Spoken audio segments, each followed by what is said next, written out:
Buddy, kamusta? Alam mo ba, buddy, pag sa bakanteng lote ka naka-duty, ay hindi ka magugutom. Alam mo kung bakit? Basta masipag ka lang dito, ay hindi ka magugutom.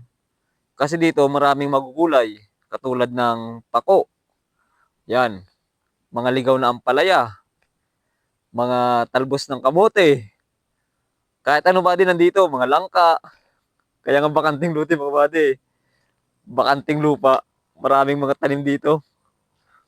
Kung wala namang tanim sa bakanting lote mo, buddy, pwede ka naman magtanim basta masipag ka lang nga, ay hindi ka magugutom. Magtanim ka ng mga talbos ng kamote, mga talong, kahit anong gulay, buddy, pwede mong tanimin. Basta naka-duty ka sa bakanting lote. Dito rin, buddy, ay pwede kang mag-alaga ng mga manok, mag-alaga ng kahit anong gusto mo, baka, kalabaw. Ikaw na ang bahala, buddy, kung anong gusto mong alagaan. Pero maganda dito alagaan, buddy, 45 days. Yan ang the best na alagaan dito, buddy. Kasi mabilis nang maglaki. Wala pang 45 days ay malaki na. Kahit minsan ay mga 40 days. Pwede na nga ay. Mga 35 days. Pwede na nga. No? Basta lagi mo lang pakainin ng pagkain.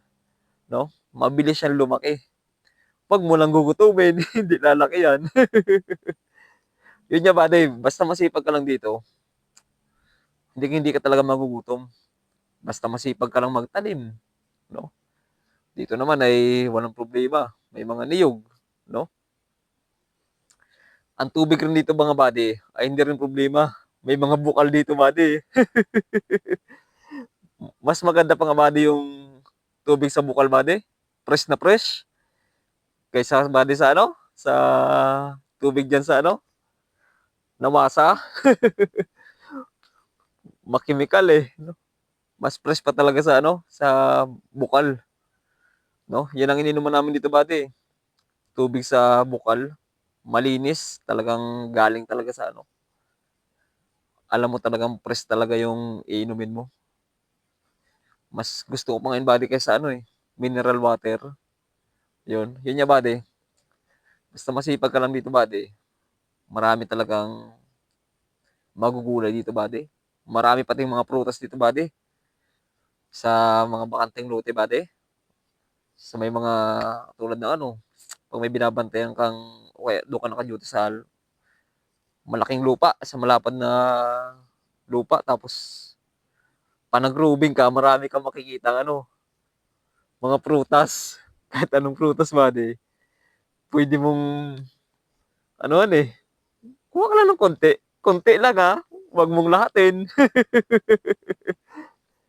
Ang pinaka gusto ko dito, buddy, sa bakanting lote, yung press na buko. Yan ang masarap dito, buddy. Press na buko. Basta may konting asukal ka lang, okay na. Okay na, okay na.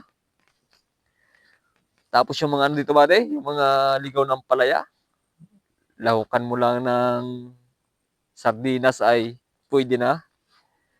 At sa dito, buddy, maraming buddy, mga labuyong manok. Yan ang masarap dito, buddy. Kaya sawa na ako dito, buddy, sa sa manok. Lagi ng manok ang ulam ko eh. Yung labuyong manok, buddy. Pag minsan, buddy, ay nakakahuli din ako dito, buddy, ng baboy damo. Kaya mo yun, buddy, no? Hindi mo kaya yun. Ako lang, kaya ko yun, buddy. Kayang-kaya. O, yun na nga, buddy. Basta masipag ka lang, hindi ka magugutom dito, buddy, sa bakanting lote. Kaya the best ang bakanting lote, mga buddy.